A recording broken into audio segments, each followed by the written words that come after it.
thank you. Just looking at these numbers, 700,000 stops, but 79,000 arrests and 16,000 offensive weapons taken off the street. By any definition, that's a success story, right? I'd like to say, well, first of all, thank you, Ian, for having me on the programme.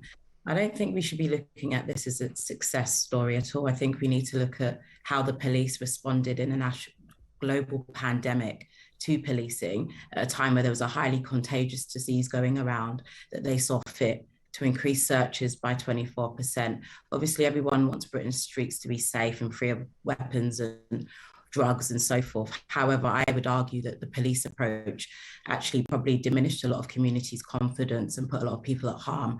What I'd like to see is an evidence-based approach to how we adopt stop and search. And these numbers, unfortunately, with the 77% no further action outcome, which I think is incredibly telling, says that the police use of resources need to be re-examined, in my opinion. So I don't think it's a success story. But 16,000 weapons is success. That is a success. That part of it, 16,000. As I said, weapons.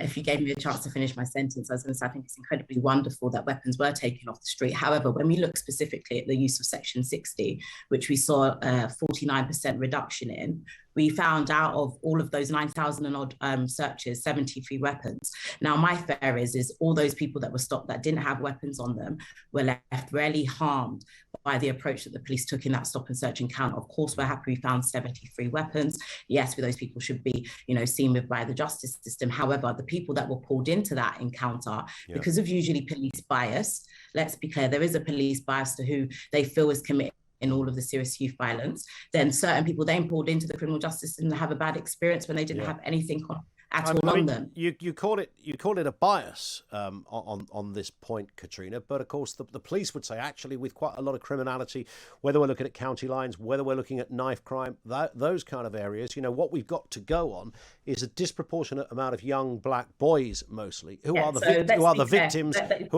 as well as the perpetrators. I hear exactly what you're saying, Ian, but I'll come back. There are less than 1% of young black boys involved in that. That doesn't warrant the disproportionate over-policing of all the rest of the black males. The police need to use their resources to be more intelligent. We can't use a big net to try and catch the fish that we want and not think about who gets caught up in that. But it's not less than 1% on knife crime, surely.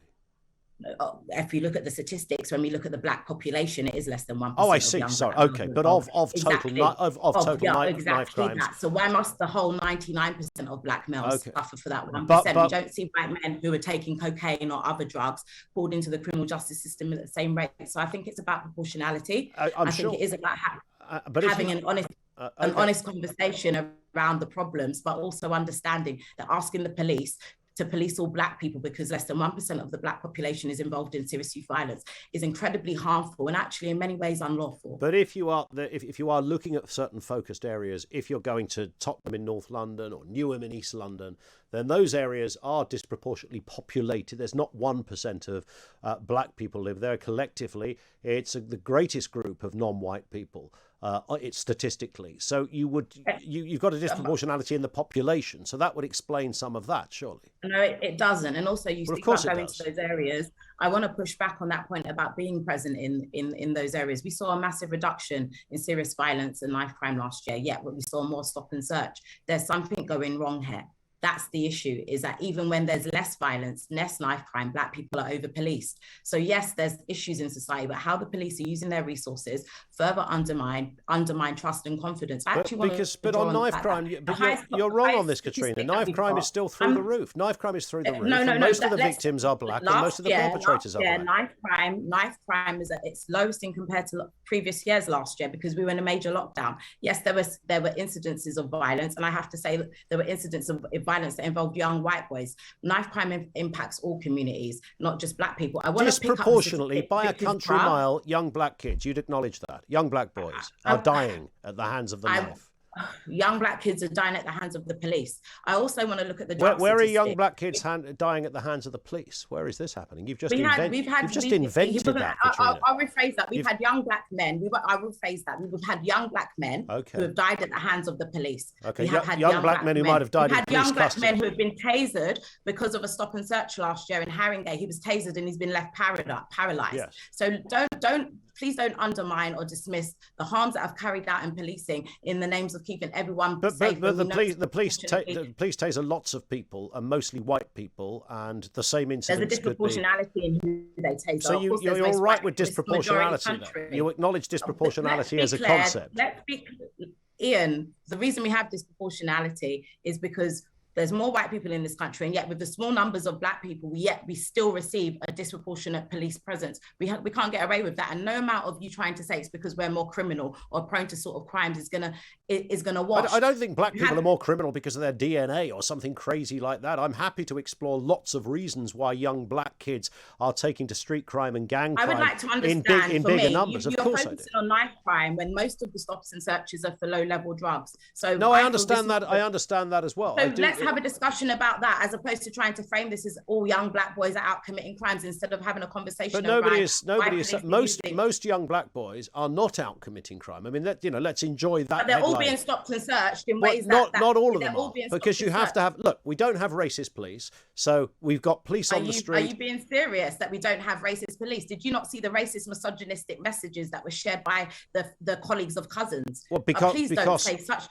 Don't say that, please. Don't, because that's just gaslighting me. And you know exactly what you're doing. Gaslighting you don't have. You are saying that. We've got evidence that there's racist police. So don't say things like that. Nobody said there aren't some police that might be racist or might have said racist things. But so who do you think carried out some of these stops and searches? Do you not think there's racist police officers? Who do you think? No, it's an absolute nonsense. It's made up by race grifters like yourself who are making a buck out of things like this. Now you're being incredibly offensive. I'm not being offensive. You're making stuff up. You're suggesting. Now you're personally attacking me. No, I'm not trying to attack you, but you're trying to suggest that the police are doing this because they're racist. What? This is what you tell a young black woman. She's a race grifter. I'd like to end this interview because I find you incredibly patronising and rude. Thank you for your time this afternoon. Well, goodbye. Frankly, you've been next to hopeless as a guest, if that helps. 0344 499 1000. She's gone. Let's stand and return to the major point in all of this, and that is stop and search. Stop and search is the central point that we're trying to get to here. Why is there a disproportionality? Why would it be that the police are stopping more young kids of colour than white kids? I think I've explained and identified what I think it is. I don't believe the police are out there, as she is suggesting, because of racism. It's because of racism. And then she cites an incident. Well, there was then these cops that said some terrible things. I'm sorry, you can't get away with that. You cannot get away with writing that off as, well, it must be the racist police. Nonsense. 0344 499 1000.